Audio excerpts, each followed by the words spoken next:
Okay, so I'm here today with Jeremy Mitchell. Jeremy is works at HisWay out on Shields Road here in Huntsville. They are a recovery organization, a drug rehab facility. Jeremy is a director out there, a program director, and he's also the recovery minister. And so just to educate our students, explain what that is. Explain what you do. Explain what HisWay does for those that don't know. Okay, for those who don't know, we are a Christ-centered recovery program for men. It is a 6-month to 1 year potentially residential facility.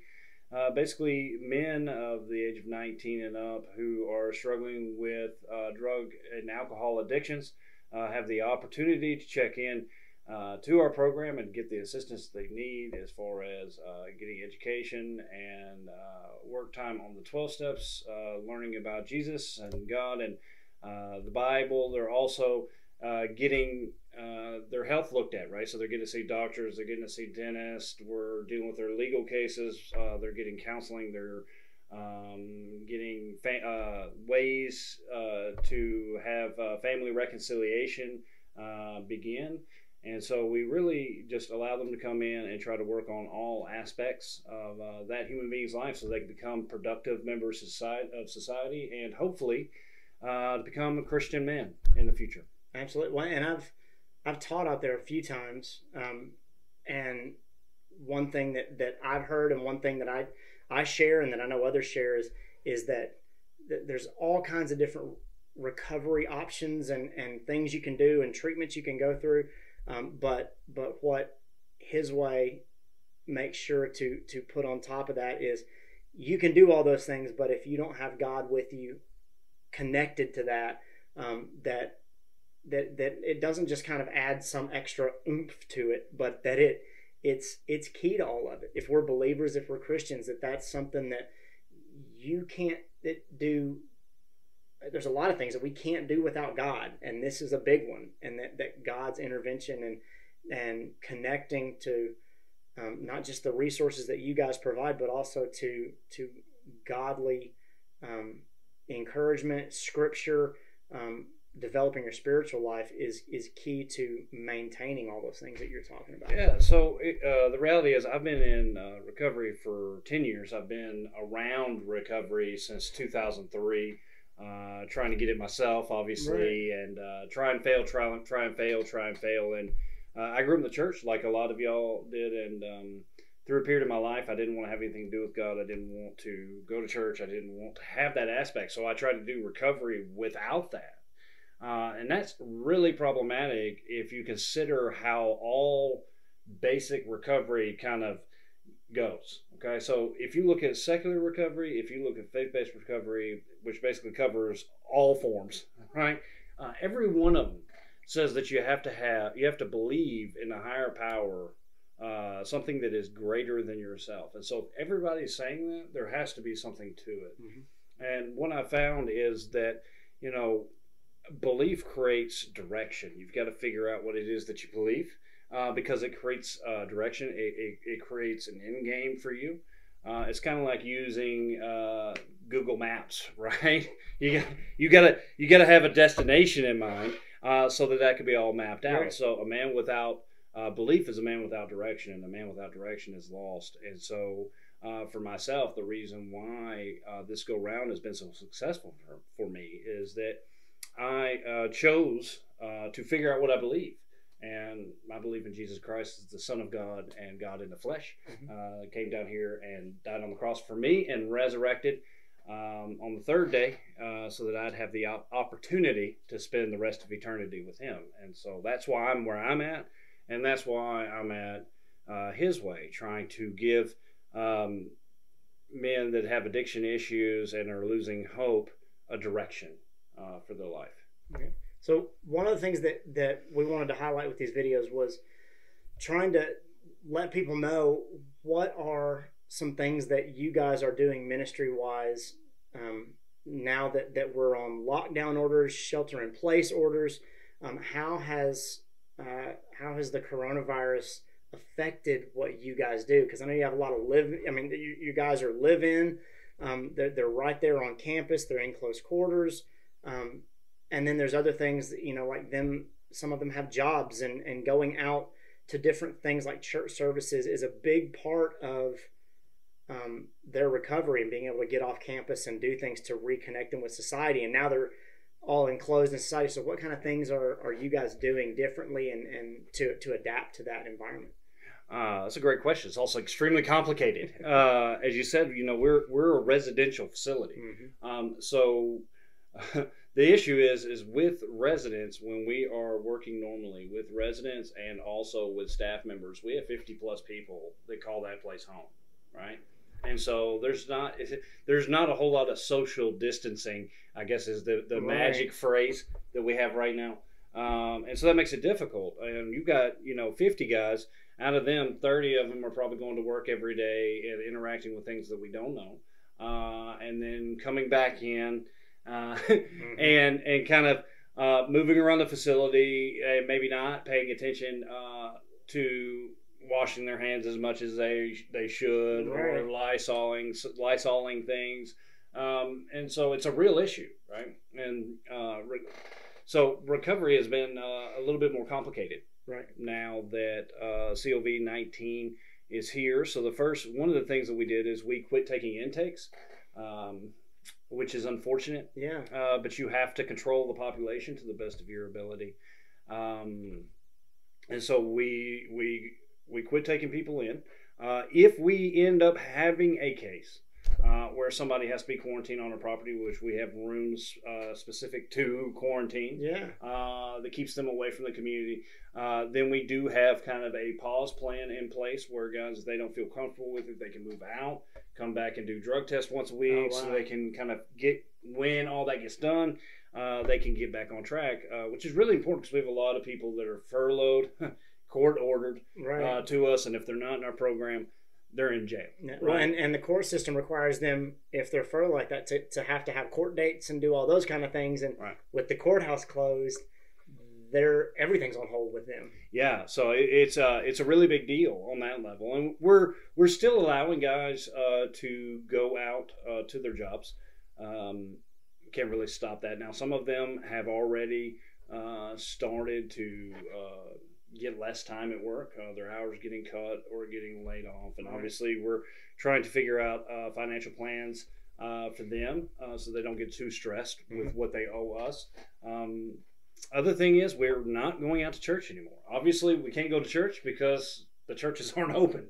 And so what we've done, we have a very nice commercial facility, and so we're holding our own church on the property, and it's being recorded actually and posted on YouTube for other people that would like to worship with us.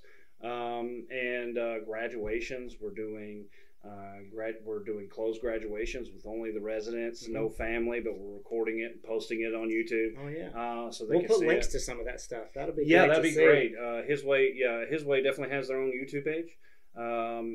And a few of us are actually trying to start our own YouTube page to get out there into these communities that are being quarantined, right?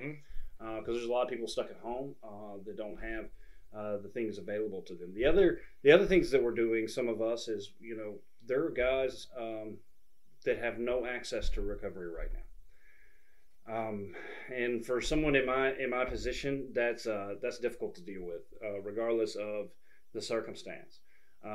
We had a non-residential program, if you remember, we created back in April for men and women, and so we've had to shut those down because our thrift stores have shut down, and so that's not there. So until that opens back up,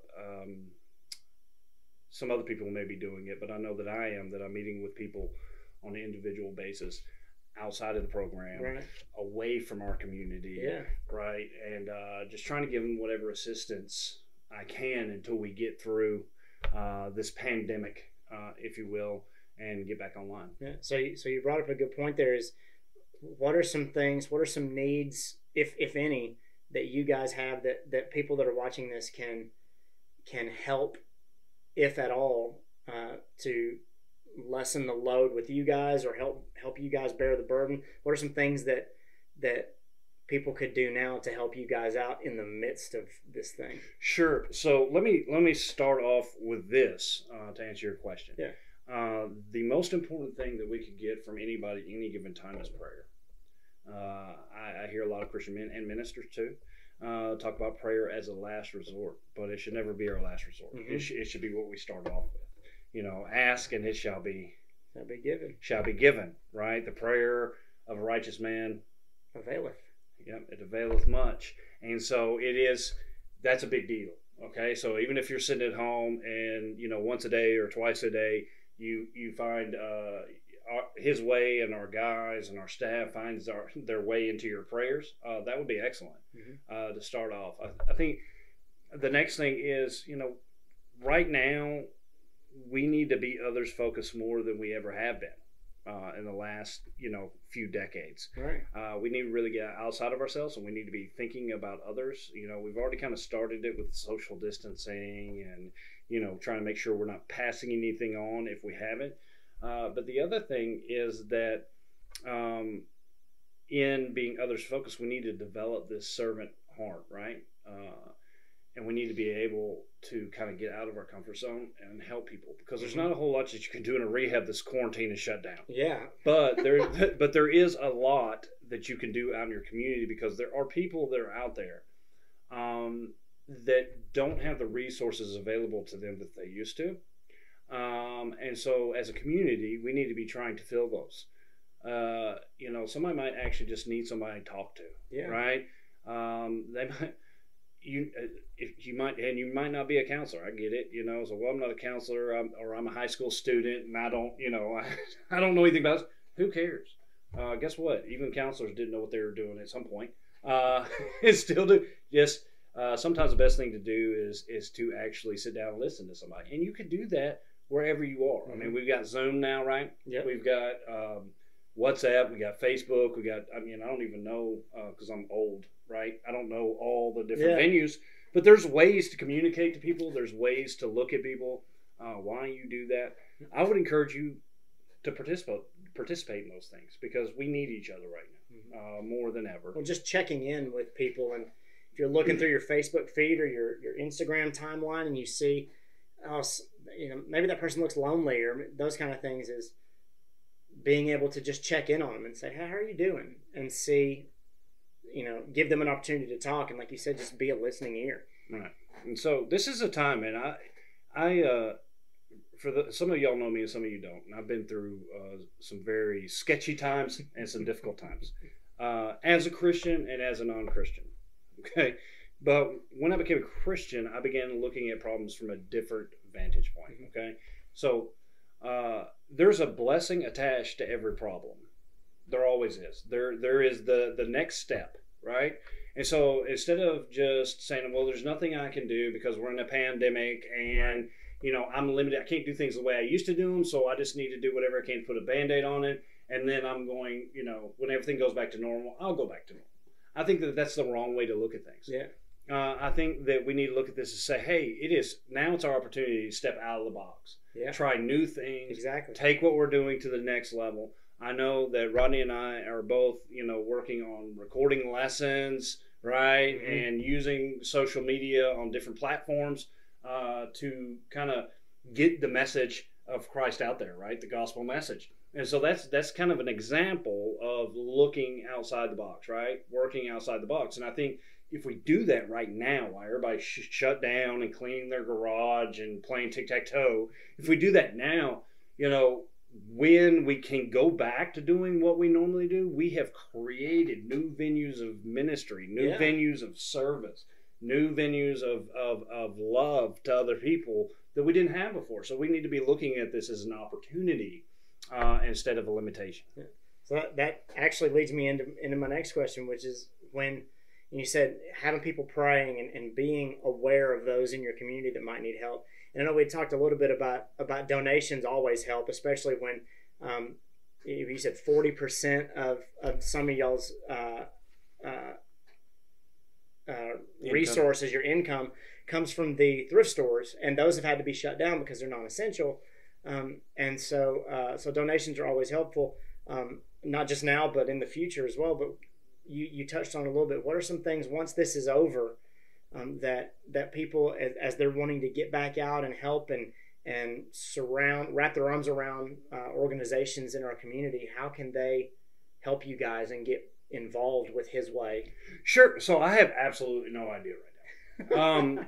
The reason why I don't is because I've never been through a pandemic, and I've never had our 4 thrift stores shut down, and I've never had to use Zoom to get classes taught. I don't know what that looks like.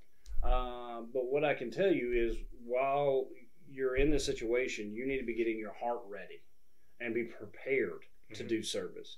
The reality is our government, our churches, different organizations, we're all, doctors, we're all in the blind, and we're trying to figure this out as we go, right? And we're learning a lot, but we don't, we're learning by the moment, right? And so maybe the next pandemic will be super prepared, right? But because we're in the blind, we need to be patient. We need to be filled with grace and mercy, and be ready, right? And be willing when that call does come. Yeah. Well, listen, I appreciate you sharing. I know you and I have talked about this stuff over and over and over again. And Work Camp has been involved with HisWay for many years. And so I appreciate you sharing like this, because there are so many organizations that have had to, everybody has had to adapt and are struggling through this in different ways, and everybody's needs change. And since we can't get out there and show up and say, okay, what do you need me to do? This is one way that we can keep everybody informed, and one way we can kind of share with everybody what's going on and how we're adapting to it, and maybe be able to give other people out there some encouragement. So I appreciate you sharing. Thank you guys for watching.